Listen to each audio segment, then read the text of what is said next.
예, 오늘의 증시 브리핑 시작하겠습니다. 크레딧 스위스 뉴스가 하루 종일 도배가 되는 그런 날이 됐죠.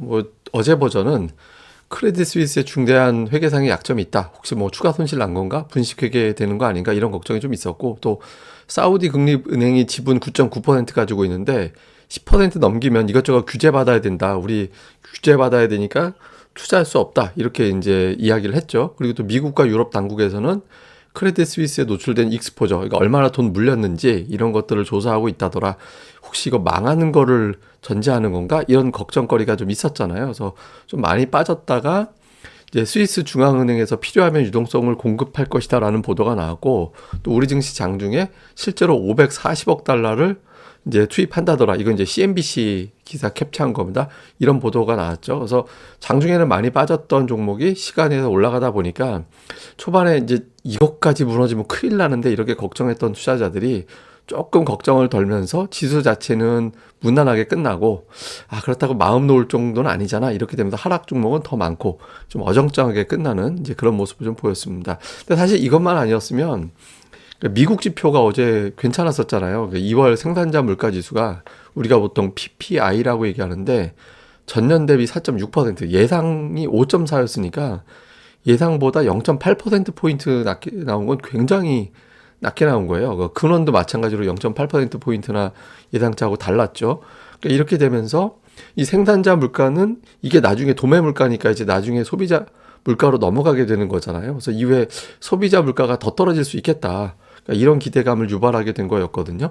그러다 보니까 이제 미국 기준금리 인상 확률이 동결할지도 몰라가 45, 올릴지도 몰라 55 이렇게까지 됐다가 이제 장중에 스위스 구제될 것 같다 이런 어떤 보도가 나오면서 이제 다시 한 7대3 정도 비율로 바뀌었는데, 어쨌든 지금은 대부분 투자자들은 미국이 금리 인상 공격적으로 하기는 틀렸다.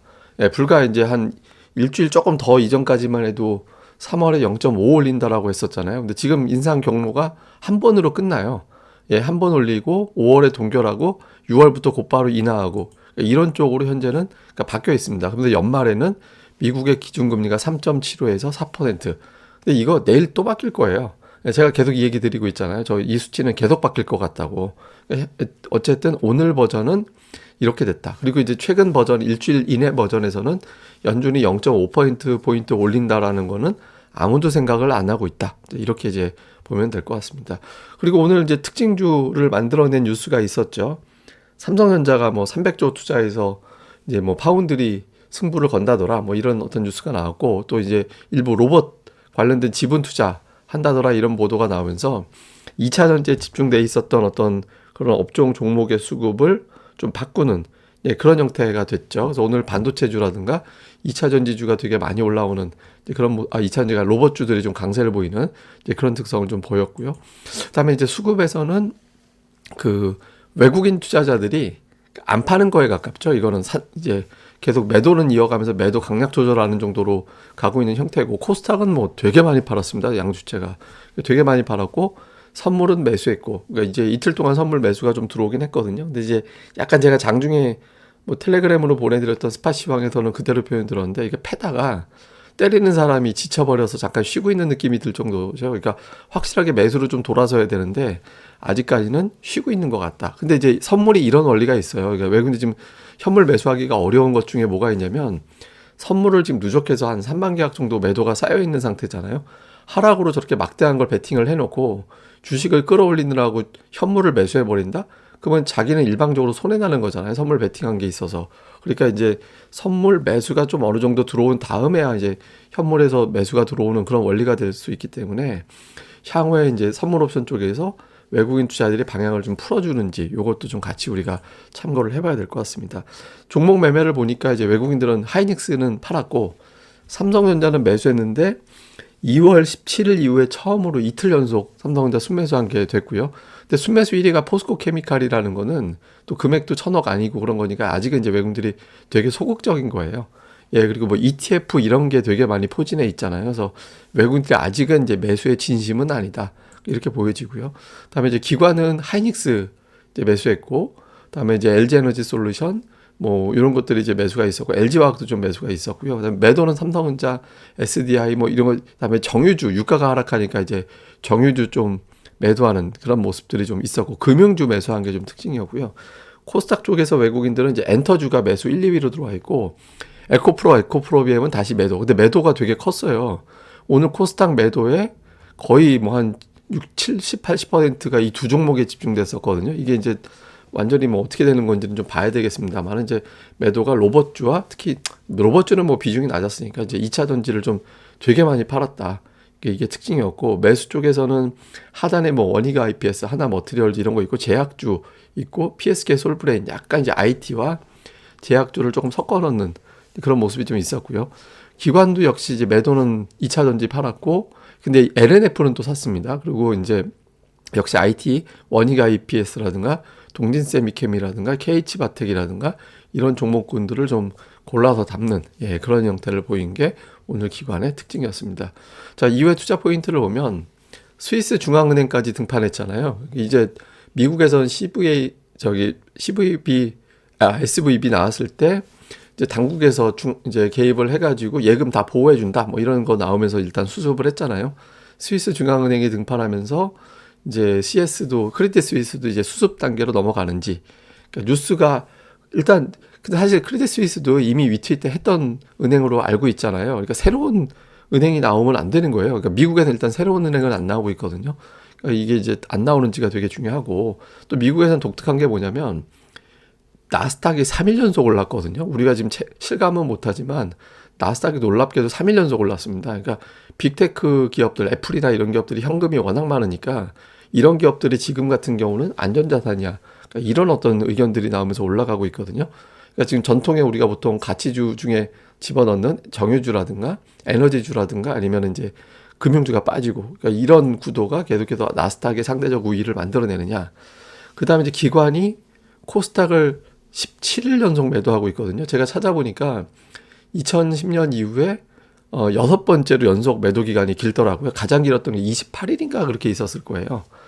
그러니까 연속 매도가 나오고, 제가 이걸 왜 보여드리냐면 기관의 매도가 진정이 되고 매수로 바뀌는 날부터 코스닥의 종목 장세가 되게 세질 가능성이 있습니다. 그러니까 기관의 매도가 언제 멈추는지 요 구도를 좀 볼 필요가 있습니다. 그리고 오늘 반도체 로봇인데 제가 여러분한테 말씀드린 게 2차 전지의 수급을 받아낼 수 있는 종목은 3개밖에 없다.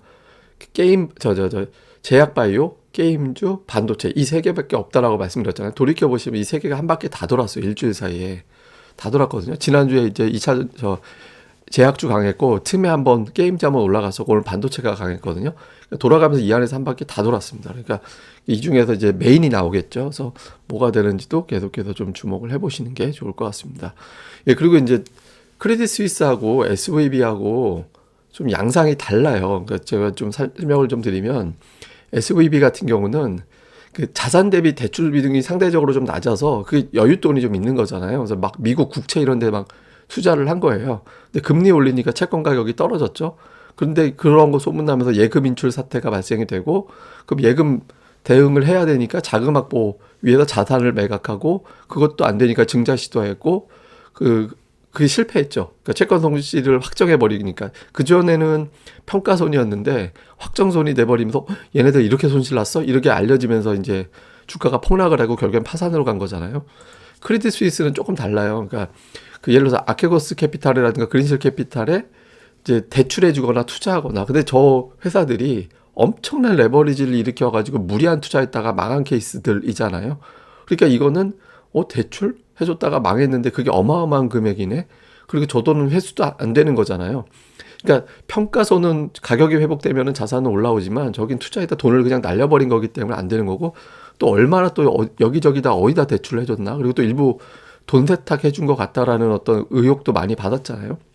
그러다 보니까 투자자들이 뱅크런이 나왔고 사우디 국립은행이 투자해줘서 조금 숨고르게 했다가 이제 미국 은행 불거지면서 최근에 다시 위기가 불거지고 있고, 그러면서 오늘 스위스 중앙은행이 개입하면서 이제 한숨 돌렸다고 하는데, 두 개 결정적 차이는 하나는 자산 위기고 하나는 신용 위기입니다. 그러니까 자산 위기는 그냥 저것도 심각한 거예요, 사실은. 근데 자산이 회복되면, 자산 가치 회복되면 그래도 조금 회복될 수 있는 여지가 되는데, 신용 위기는 돈을 그냥 움켜쥐고 안 쓰게 돼요, 은행들이.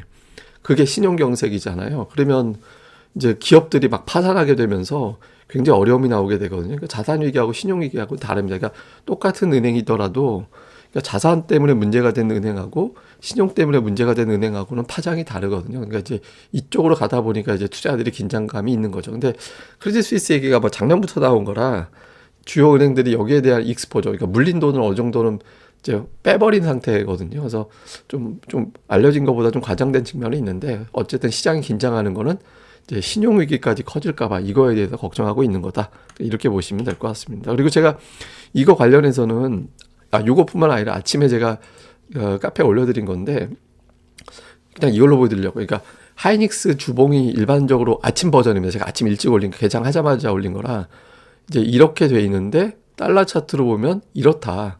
그래서 하이닉스가 지금보다 한 3% 정도 더 빠지면 작년 10월 이후부터 지지가 되던 달러 기준으로 57달러에서 58달러 사이가 붕괴가 되고 그러면 이거는 실적에 대한 대대적인 추가 하향이 있다라는 게 되고 그렇게 되면은 이제 코스피 제가 이제 2350을 되게 중요한 지지선으로 말씀을 드리고 있죠. 근데 그 선이 깨진다라고 봐야 된다. 그래서 하이닉스가 달러 기준으로 57달러, 7달러, 58달러 정도가 지지가 되고 버텨지는지가 오늘의 관전 포인트다라고 제가 말씀을 드렸었거든요. 근데 그게 이제 오늘 일단 하이닉스가 보합까지 올라가서 끝났죠. 근데 내일 이후도 마찬가지입니다. 그러니까 57달러 정도 8달러. 그러니까 지금보다 한 3% 정도 더 빠지면 저거 깨는 거예요. 그래서 거기서 버텨내는지 그걸 좀 잘 보시면 좋을 것 같습니다. 카페 오시면 이런 내용도 제가 수시로 올리니까 많이들 참고해 보시면 좋을 것 같고요. 그리고 카페 가입 안내는 여기 있습니다. 여기서 이제 하루에 1,000원꼴로 가입할 수 있는 혜택은 이번 달까지만 진행되니까 많은 관심 부탁드리겠습니다. 예, 그럼 오늘 하루 잘 보내시고요. 저는 또 다음에 뵙겠습니다. 그리고 이 방송 구독하기는 물론이고요. 좋아요 특히 꼭 좀 부탁드립니다. 감사합니다.